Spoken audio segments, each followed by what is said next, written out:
Story 1. This is the story of Anna, a 30-year-old from rural Washington state, who went on a solo day hike in a forest she had visited dozens of times before, who took a trail she had never taken, who found a clearing that was not on any map. In the center of the clearing, a tree unlike any other in the forest, and nailed to that tree, photographs, dozens of them, of people in the forest, taken without their knowledge. The most recent photograph dated 3 days earlier. And in the background of every single photograph, standing just far enough into the trees to be almost invisible, the same figure in every photograph, watching whoever was being photographed. And when Anna turned around to leave the clearing, the figure was at the tree line behind her. My name is Anna. I am 30 years old. I live in a small town in rural Washington state. I have been hiking the forests around my town since I was a child. These are not remote wilderness trails. They are familiar, accessible, well documented. The kind of forests that feel like an extension of the neighborhood rather than genuine wilderness. I thought I knew them completely. This happened 14 months ago on a Saturday in late April. A day hike, 3 hours maximum. A loop trail I had done maybe 20 times. The weather was clear. I had water and a snack. No reason to think it would be anything other than a pleasant morning. An hour in, I took a wrong turn. Not a dramatic wrong turn, just a fork I had not noticed before, where the main trail split and I took the smaller path, assuming it would loop back. It did not loop back. It went deeper into the forest. After about 20 minutes on the smaller path, the trees changed character. Older, denser, the undergrowth thicker, the canopy so complete above me that the light dropped significantly even on a clear morning. The path was still visible but narrow, less traveled. I considered turning back. I kept going for another 10 minutes. The path ended at a clearing, a roughly circular clearing, maybe 50 feet across. The trees around the edge were old growth, massive, the kind that takes centuries to reach that size. In the center of the clearing, a single tree unlike anything else in the forest. Not a different species exactly, but wrong in a way that took me a moment to identify.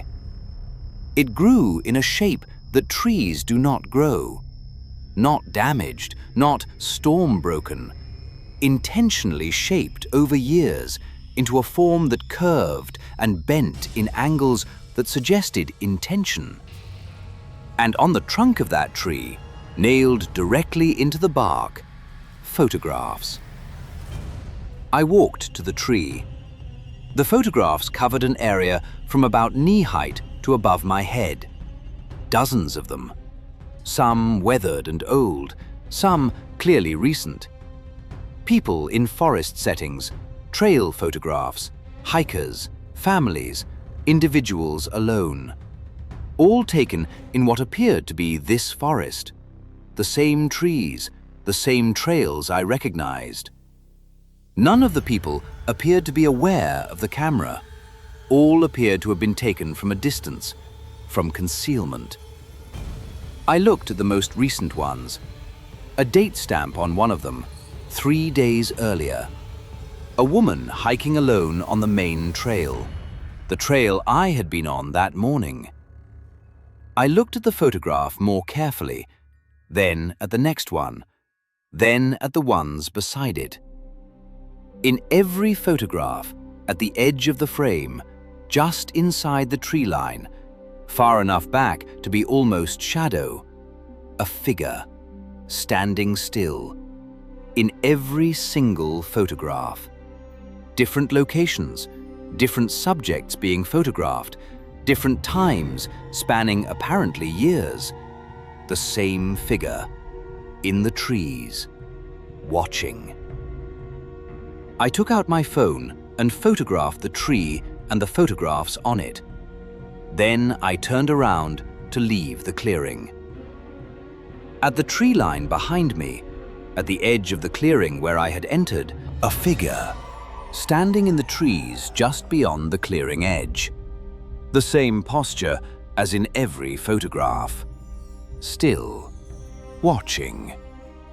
I could not make out a face, too far, too much shadow under the canopy, but I could see clearly enough to know it was a person-shaped thing, standing very still, watching me from the trees. I did not run. Every rational instinct told me not to run. I turned back to the center of the clearing and walked directly away from the figure toward the opposite tree line. Found the continuation of the path on the other side. Walked quickly. Did not look back.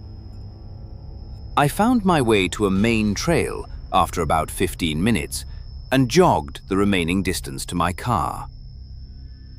I reported it to the county sheriff's office that afternoon, showed them the photographs on my phone.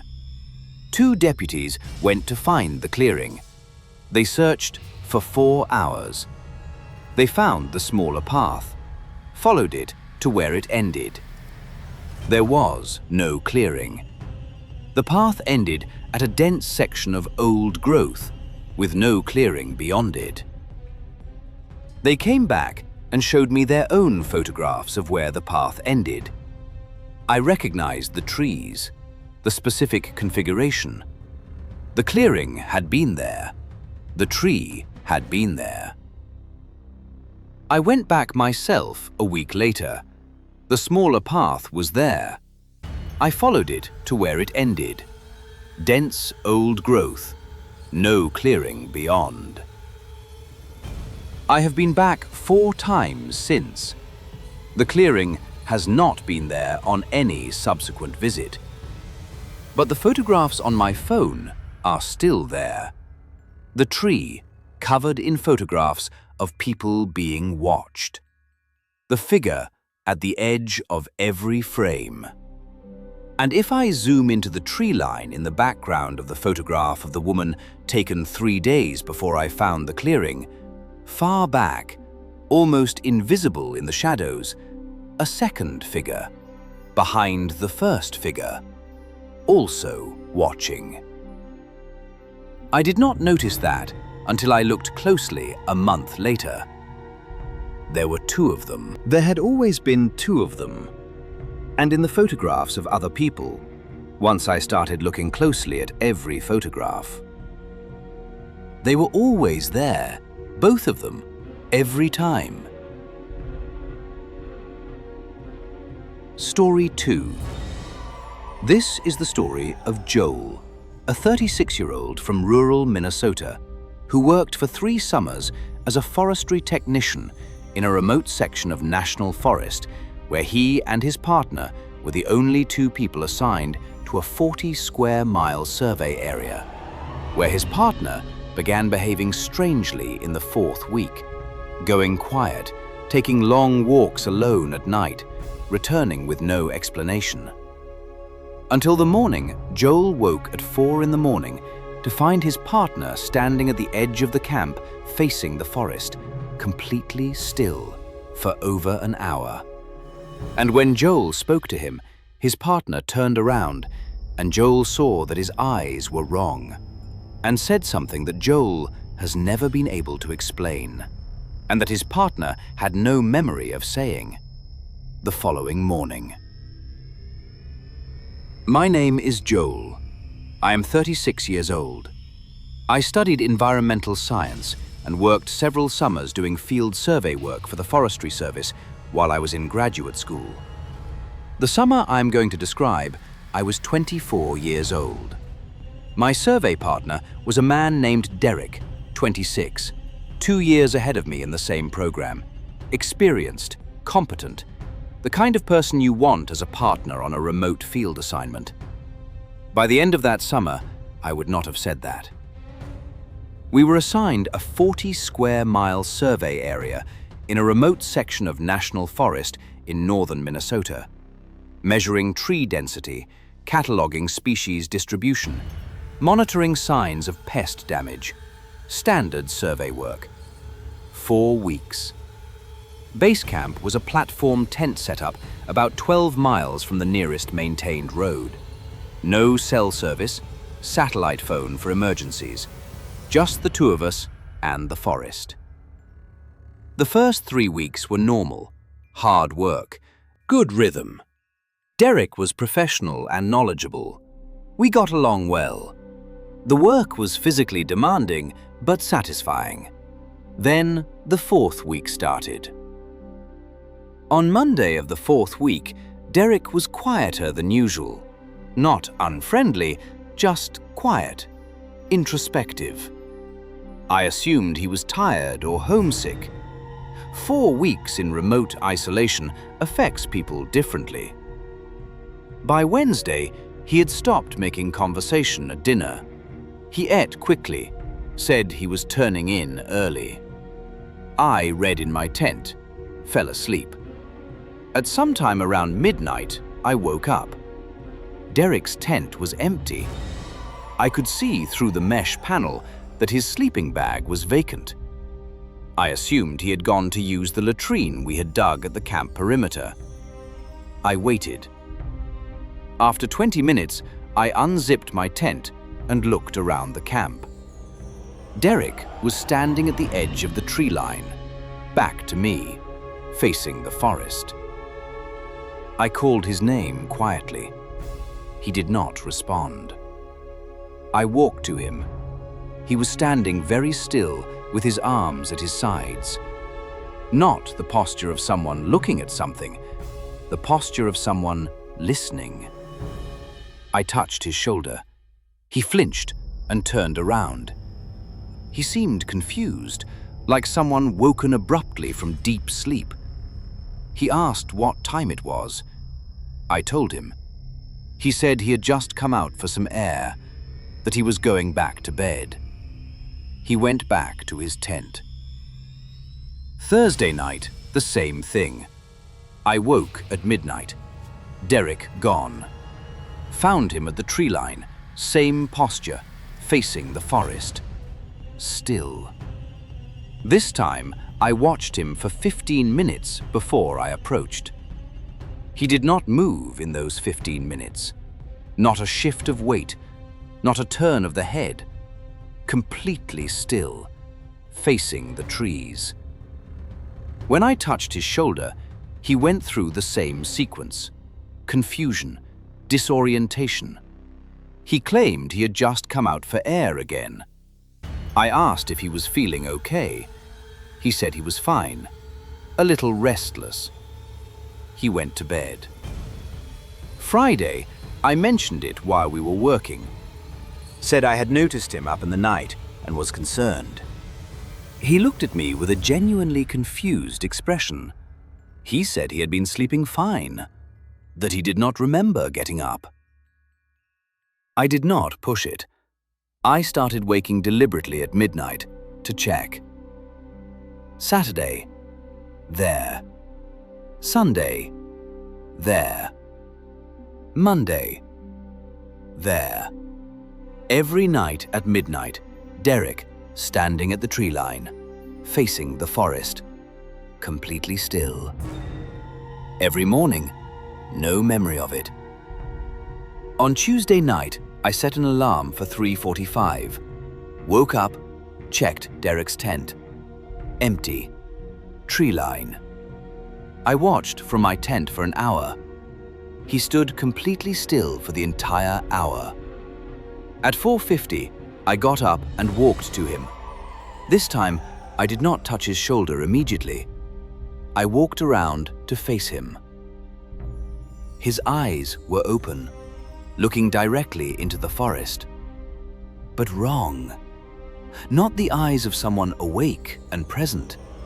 Not the dull eyes of a sleepwalker either. Something else.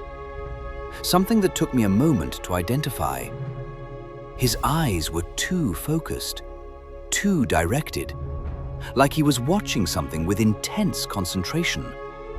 following something I could not see, something moving in the trees.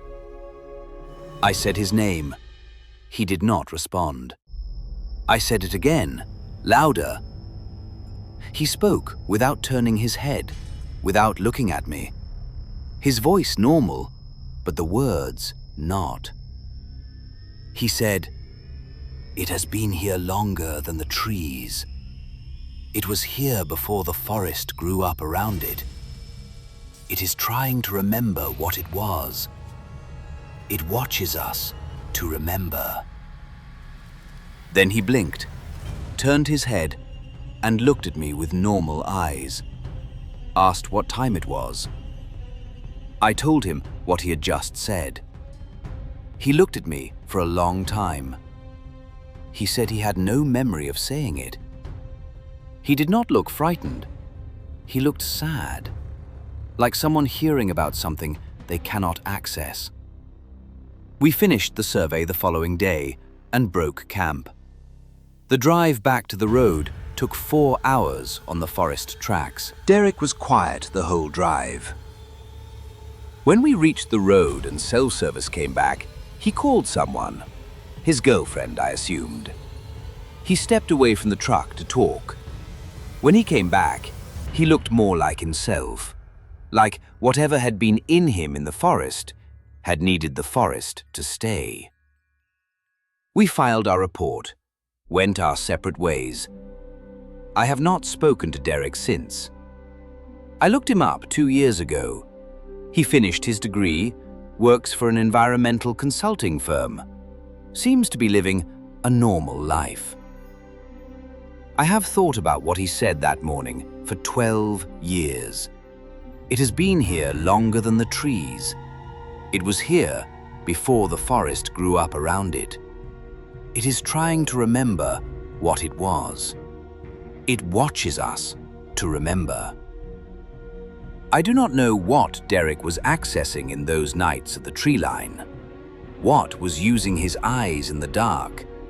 What was showing him things in the forest that I could not see? But I have done a lot of field work in a lot of forests since that summer. And there are some places, old growth places, undisturbed places, places that feel heavier than they should, where I feel watched in a way that is different from the usual forest awareness. Something more ancient, something that has been watching long enough to know what it is doing. And I think about Derek standing at the tree line, his 2 focused eyes, and I wonder how many other people have stood at the edge of a forest at midnight without knowing why they got up, without knowing what was using them, without remembering in the morning. Story 3. This is the story of Rachel, a 28-year-old from rural Oregon who was camping alone for a long weekend in a section of Cascades Forest she had camped in many times before, who woke on the second night to find her tent had been moved. Not knocked over, not damaged, moved, repositioned, 12 feet from where she had pitched it, while she slept inside it without waking her, and around the new position, arranged in a careful circle. Objects from the forest, stones, branches, arranged with a precision and intentionality that was unmistakably deliberate. And at the edge of the arrangement, a single item that did not come from the forest, that had come from Rachel's car, parked half a mile away, locked. My name is Rachel. I am 28 years old. I've been camping solo since I was 19. I'm comfortable alone in the backcountry. I know my equipment. I know my own habits. I know the difference between what I do in camp and what I do not do. What I found on the morning of my 3rd day camping in the Cascades 2 summers ago was not something I did, and it was not something any animal did. I had chosen a site I had used before, a flat area near a small creek in a section of Cascades Forest about 8 miles from the nearest trailhead. A comfortable site, good drainage, good views. No reason to expect anything unusual. I set up my tent on the first afternoon, the usual spot, a level area near the creek bank where the ground was soft enough to take stakes well. First day was perfect. Hiking, good weather, back to camp by evening, made dinner, read until dark, got into my sleeping bag. I sleep well in the backcountry, always have. I fell asleep quickly. I woke at first light on the second morning. Everything felt normal. I unzipped my tent and climbed out. My tent was not where I had pitched it. I stood and looked around. The creek was to my right. It should have been directly behind me. The flat area where I had set up was visible 12 feet away, the impressions of my tent stakes still visible in the soft ground. I was standing 12 feet from where I had fallen asleep. My tent had been moved while I was sleeping in it. I stood very still for a moment. My first thought was sleepwalking. I had done it once as a child, but I had never done it as an adult, and I had never in any sleepwalking episode moved a tent. The poles were still staked, the stakes pulled from the original position and reset 12 feet away. I looked at my hands, my feet. No dirt, no fresh soil on my hands or under my nails. I had not done this. I looked at the ground around the tent's new position, arranged in a careful circle around my tent. Stones, evenly sized, evenly spaced. 14 of them forming a circle with a diameter of roughly 20 feet centered on my tent. Between the stones, shorter sections of branch, placed pointing inward toward the tent. And the arrangement was not rough, not casual. Each stone placed level, each branch placed with deliberate alignment. The kind of arrangement that takes time, that requires attention. I walked the circle slowly, looked at each stone and branch, then at the gap in the circle between two of the larger stones. An object in the gap, not a stone, not a branch. My car key fob. My car key fob, which had been in the zippered interior pocket of my pack inside my tent, which I checked immediately, still in the zippered interior pocket of my pack inside my tent. I picked up the key fob from the gap in the circle, pressed the button. From half a mile away, through the trees, came the faint chirp of my car responding. It was my car key fob. My car was locked. I had locked it when I left the trailhead. I took down my tent without eating breakfast, packed everything, and walked the 8 miles to the trailhead without stopping. My car was locked, undisturbed externally. I unlocked it and drove away. I did not report it. I know I should have, but I had no way to explain the key fob. It had been in my pack. My pack had been inside my tent. My tent had been moved. The key fob had been placed at the gap in the circle around my tent. To move it from my pack to the circle required going into my tent while I was sleeping, and I had not woken up. I have thought about that detail more than any other. Not the moved tent, not the arrangement of stones and branches. The key fob. Because the stones and branches could theoretically be explained. Someone who found my campsite. Some elaborate prank by a person with access and time and a strange agenda. But the key fob from the interior pocket of my pack inside my tent, that person was inches from me while I slept. close enough to unzip my sleeping bag pocket without waking me. Close enough to breathe on me. And I slept through it. I have gone over it many times looking for another explanation. Maybe I had left the key fob out. Maybe I had set it on the ground before bed and forgotten. But I always put it in that pocket, every night, on every camping trip for 9 years. Habit, muscle memory. It was in that pocket when I got into my sleeping bag. I have not camped alone since. I do not think I will again. But what I think about most is the arrangement, the circle, the deliberate precision of it, the time it took, the attention it required. Something spent time arranging that circle around my tent, around me sleeping inside. And I do not know if it was an act of threat or something else entirely.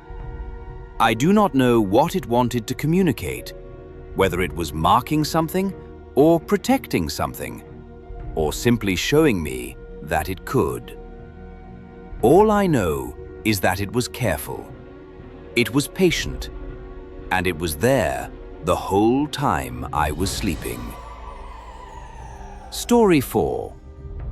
This is the story of Nathan, a 42-year-old former park ranger from the Great Smoky Mountains, who worked a remote section of the park for 6 years, who began receiving reports from hikers about a structure deep in the backcountry that was not on any map or permit, who investigated and found it, a building unlike anything he could explain in the middle of protected wilderness, who went inside, who found what was inside, who filed a report, whose report disappeared from the system, and who was told by his supervisor that the structure did not exist and he had never filed a report, and who returned to the location 3 months later to find the structure was gone.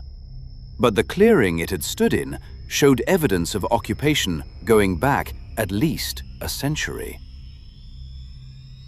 My name is Nathan. I am 42 years old. I worked as a park ranger in the Great Smoky Mountains National Park for 6 years. I left the job 4 years ago.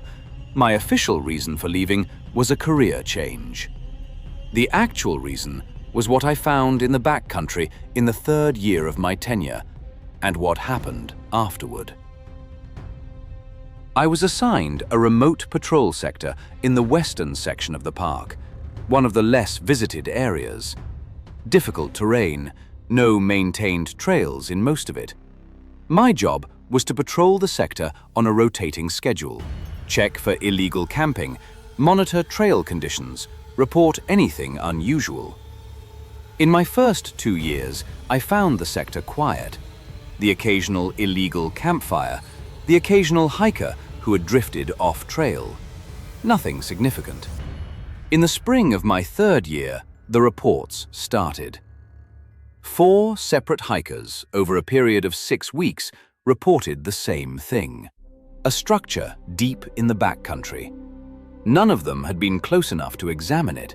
All 4 described it as a building, not a shelter or a lean-to, a building, in an area where no permitted structure existed. Each report placed the structure in roughly the same location, deep in the backcountry, off any trail, in a section of the park that saw minimal human traffic. I took the reports seriously and went to investigate. It took me 2 full days of hiking to reach the approximate area. I found the structure on the afternoon of the 2nd day, in a clearing that was not on any map I had. Not a natural clearing. The trees around its perimeter showed evidence of deliberate clearing in their growth patterns. Old evidence, decades at minimum. In the center of the clearing, a building, single story, roughly 30 feet by 20 feet, built from timber, not rough construction, skilled construction, the kind that lasts. No windows, a single door facing east. The timber was old, but the structure was sound, maintained, not abandoned. Recent maintenance, fresh chinking between logs in several places, a section of roof that had been repaired recently, a pile of split firewood against the east wall, the wood fresh, not weathered. Someone had been here recently. I was a park ranger in a section of protected federal wilderness. There was no permitted structure in this location. Whatever this building was, it had no legal right to exist where it was. I tried the door, unlocked. I opened it and went in.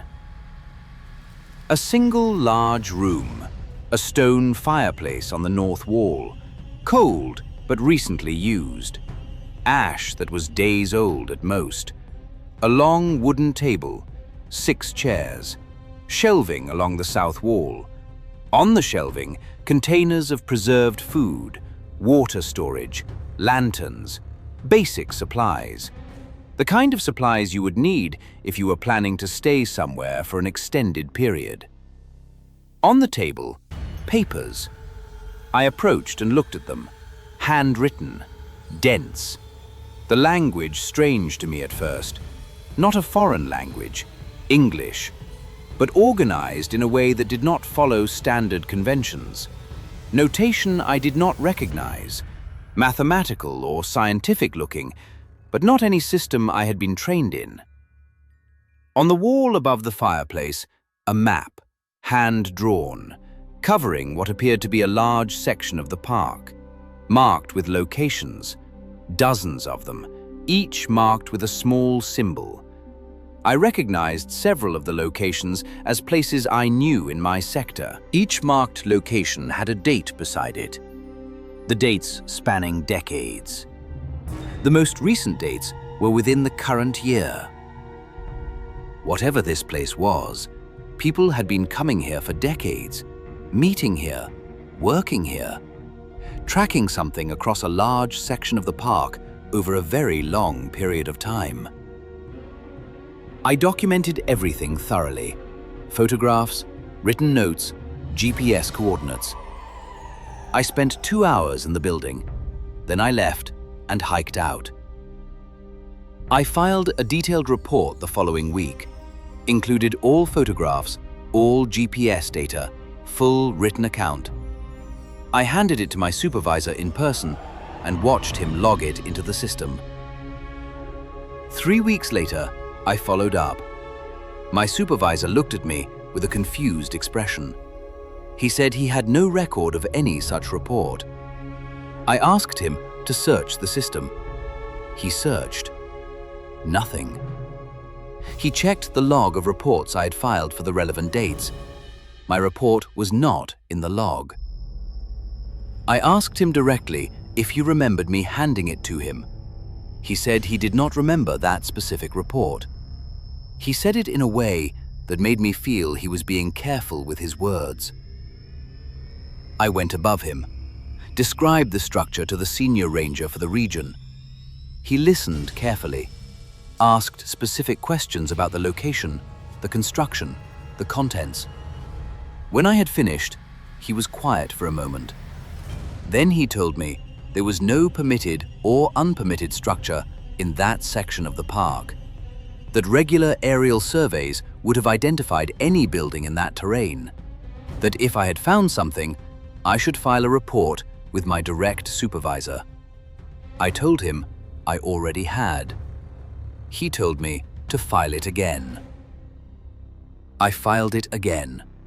Again, it disappeared from the system. I went back to the location 3 months later. The clearing was there.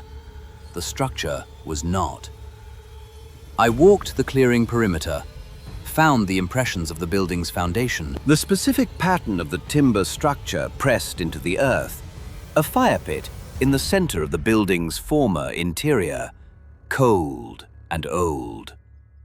The split firewood pile against the east wall was gone. The earth where it had sat still darker than the surrounding ground. The clearing showed evidence of decades of occupation, the soil compacted in patterns that matched regular foot traffic, a path worn to the east where the door had been. The tree line showed the old growth boundary, consistent with a clearing that had been maintained for a very long time. But no building. Removed cleanly, the timber taken away, between my first and second visit, after I had filed 2 reports. I left the Park Service the following year. I have not returned to that sector. I still have the photographs from my initial investigation, the structure, the map on the wall, the papers on the table. When I zoom into the map on my photographs, I can make out some of the marked locations. The locations span a section of the Smokies that covers hundreds of square miles. The dates beside the markers go back to the 1890s. Someone has been coming to that building and tracking something in the Great Smoky Mountains since the 1890s. Whatever they have been tracking has left evidence at dozens of specific locations over more than a century. And when I found the building and reported it, someone removed it. I do not know what they were tracking. I do not know who they were. I do not know what the notation in those papers described. I know the reports I filed twice disappeared from the system. I know the senior ranger's response had the quality of someone giving an official answer rather than a true one. And I know that building had been there for a very long time. Maintained, used by people who knew how to make things disappear when necessary. The forest keeps their secrets. It always has. Story 5. This is the story of Diana, a 34-year-old from Northern California who took her 8-year-old daughter on a day hike in a familiar forest, whose daughter stopped on the trail and said she could hear someone calling her name from the trees, whose daughter walked toward the sound before Diana could stop her, who followed her daughter into the trees, who found her daughter standing in a small clearing, talking to something Diana could not see, whose daughter described what she was talking to in detail that Diana could not explain, and who has spent 4 years trying to understand what her daughter encountered in those trees, and what it told her daughter about things that had not happened yet, but that have since come true. Every single one. My name is Diana. I am 34 years old. I live in Northern California with my husband and my daughter Lily, who is now 12. What I am going to tell you happened 4 years ago when Lily was 8. I have debated telling this story for 4 years because it involves my child, and because some of what Lily told me afterward is deeply unsettling, and I have spent 4 years watching it prove itself out. I need to tell it because I do not know what else to do with it. We were on a day hike in a forest about 30 miles from our home, a trail I had hiked many times, suitable for children, well marked, moderate distance. It was a Saturday in October. The weather was perfect, clear and cool, the kind of day you go outside for. Lily was energetic and talkative, the way 8-year-olds are on hikes, asking questions, running ahead and coming back. Normal kid behavior on a trail. About an hour in, she went quiet. I did not notice immediately. She had gone quiet before on hikes when she got tired or was concentrating on the trail. Then I noticed she had stopped completely, standing in the middle of the trail, facing the trees to our left. "Lily," I said, "come on." She did not move. I walked up to her. She had an expression I had not seen on her before. Not frightened, Not excited, concentrated. Like she was listening to something difficult, something that required effort to hear. "What are you doing?" I said. "Someone is calling my name," she said. I listened. I heard nothing. Wind in the trees, birds, the normal sounds of the forest. "There is nobody calling your name," I said. "Come on." She looked at me. "Mama, there is someone. They are saying my name and asking me to come look." I held her hand. She resisted me gently. She said, "They say it is okay. They say they want to show me something." I held her hand tighter. Then she pulled free and walked into the trees. Not running, walking. Like someone moving towards something they could see clearly. I went after her immediately. She walked maybe 30 feet into the trees and stopped in a small, natural clearing. Just a gap in the underbrush around a fallen log. Nothing remarkable. She stood at the edge of the clearing and appeared to be looking at something in the center of it. I stood beside her. I saw nothing in the center of the clearing. "Lily," I said, "what are you looking at?" She pointed to a spot roughly in the center of the clearing. "Right there," she said. I looked. Fallen leaves, a small patch of open ground. Nothing. She began talking, not to me, to the space she was pointing at. Her voice different from her usual voice, slower, more deliberate, like she was speaking carefully to make sure she was understood. I listened to what she said. She said, "Yes, I can hear you. What are you?" She paused. She said, "How long have you been here?" She paused longer this time. Then she said, "Why do you look like that?" Then, "Are you sad?" Then a long pause. Then, "Okay, I will remember. I promise." Then she looked at me. Her normal face. Her normal Lily face. She said, "Okay, Mama, I am ready to keep hiking." She walked back to the trail as if nothing had happened. I followed her.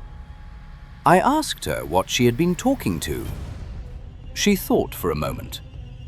She said it was hard to describe. She said it was not a person, but it used to be something. That it had been in the forest for a very long time. That it was very old. And it was lonely because most people could not hear it. That it could only talk to certain people, children mostly, and that it wanted to tell her things. I asked what things it had told her.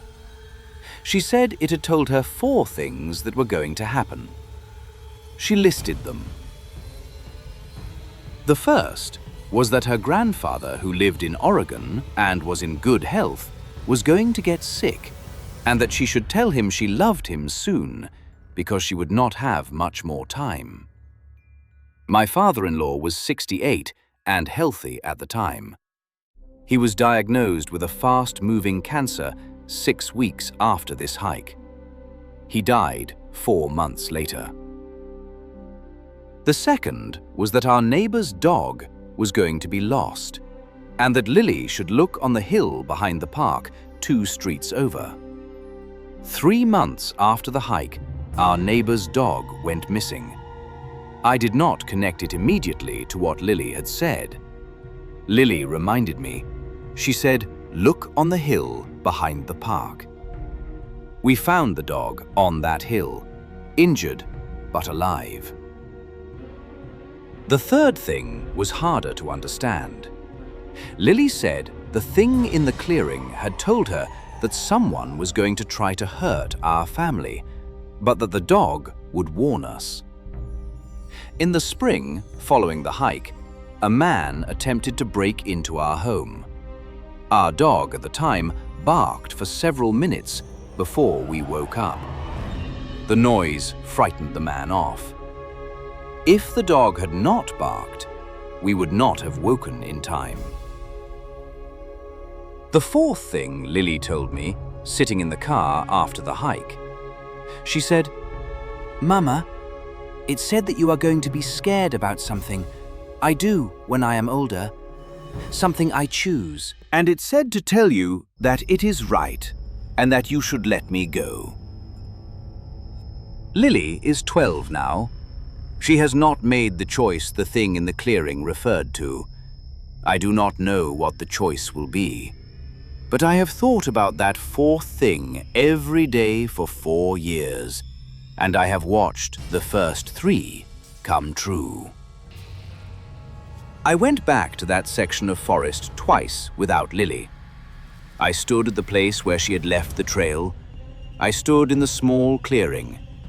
Both times, I heard nothing, felt nothing. Whatever was in that clearing was not there for me. I have thought about what Lily described for 4 years. Not a person, but it used to be something. It had been in the forest for a very long time. It was lonely because most people could not hear it. Children, mostly. I do not know what that means.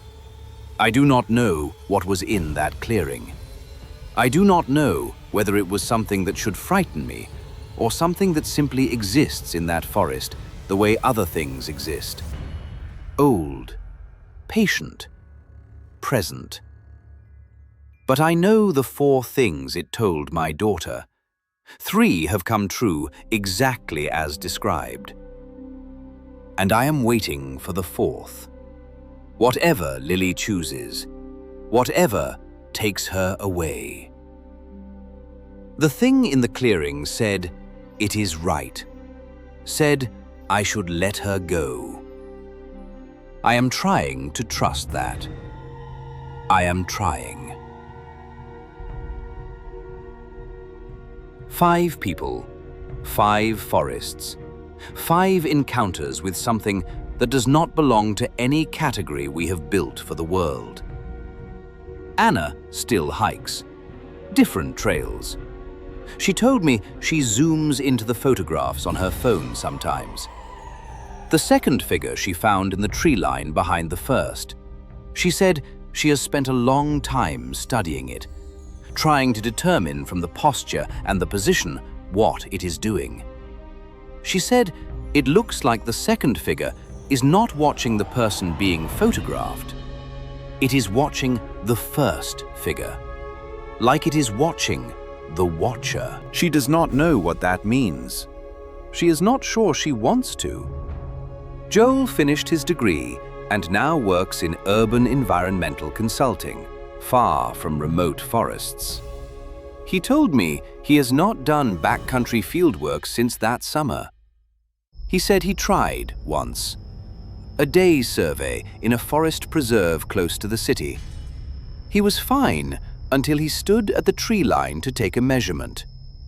He said he felt it immediately. The pull. The desire to stand still and face the trees. He backed away and went back to his car and drove home. He told me he does not think Derek was a special case. He thinks it can happen to anyone who spends enough time in deep forest. That something takes notice. That most people go home before it gets to this stage. Derek stayed too long. And something found him open. Rachel has not camped alone since. She goes with her partner now. She told me she still thinks about the arrangement of stones and branches around her tent, the gap in the circle where her car key fob was placed. She has looked up similar arrangements, found descriptions in anthropological literature of protective circles. warding configurations. Structures meant to mark a boundary between what is inside and what is outside. She does not know if the arrangement around her tent was meant to keep something out, or to mark her as something that needed to be kept separate. Both possibilities disturb her equally.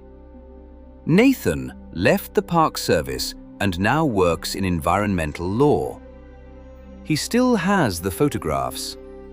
He told me he has sent them to 3 people he trusts, each in a different location, each with instructions to share them publicly if anything happens to Nathan.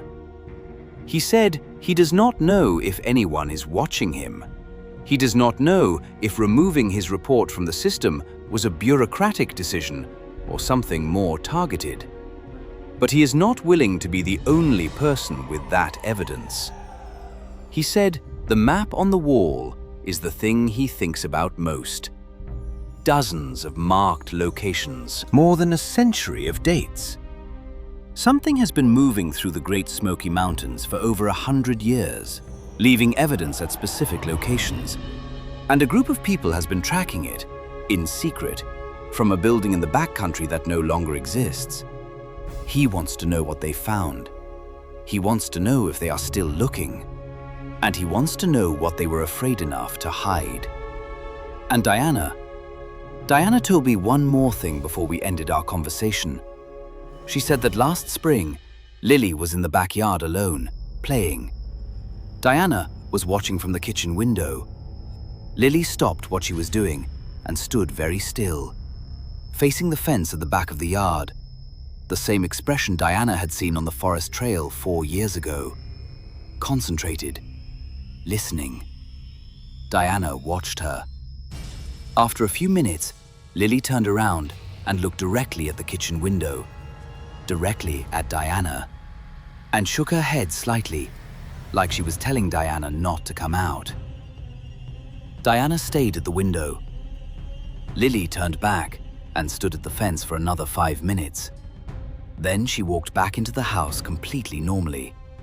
Diana asked her what she had been doing. Lily said a friend had come to visit. Diana asked what friend. Lily looked at her for a moment.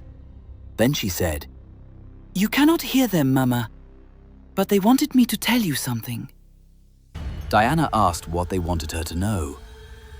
Lily said, "They said the 4th thing is coming soon, and they said you are going to be afraid.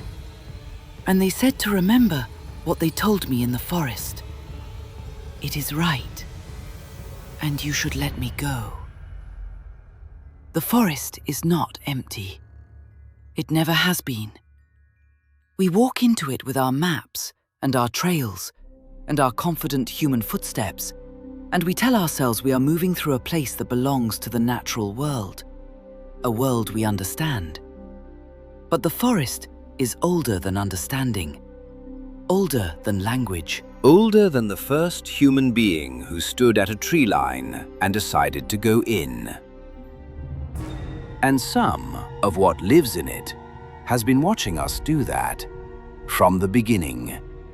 Patient beyond our comprehension, knowing things we cannot know, waiting for the right person to stand in the right clearing at the right moment. The next time you are in a forest and the birds go quiet and the air changes and you feel eyes on the back of your neck from somewhere deep between the trees, consider that you may not be the first person to stand exactly where you are standing. That something may have watched 100 people stand in that same spot over 100 years. That your presence there is noted, recorded, remembered. And that whatever is watching you from the trees has been doing this long enough to know exactly what you are going to do next, before you do it. Good night.